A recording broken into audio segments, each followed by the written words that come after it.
Le confinement de Sydney débuté il y a 2 mois a été prolongé d'un mois supplémentaire alors que la plus grande ville d'Australie tente désespérément d'endiguer un regain de la pandémie en raison du variant Delta. À la suite de l'annonce, une centaine de manifestants se sont mobilisés pour protester contre les nouvelles restrictions. La manifestation survient alors que le nombre de décès ne cesse d'augmenter, seulement 30% de la population est vaccinée. À Rio de Janeiro, au Brésil, en revanche, plus de 90% des habitants ont reçu au moins une première injection. Cependant, il faut parfois attendre plus de 3 mois pour obtenir une seconde dose. Le pays est le deuxième au monde avec le plus de décès liés au Covid-19. En Chine, le taux de vaccination grimpe. Selon un expert, l'immunité collective pourrait être atteinte d'ici la fin de l'année, avec plus de 80% de la population ayant reçu leurs 2 doses.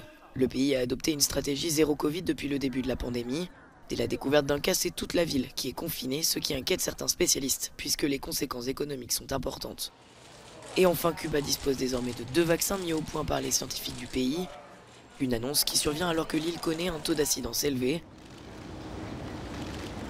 Le pays entend vacciner l'ensemble de ses habitants d'ici la fin de l'année et espère aussi vendre ses formules à l'étranger.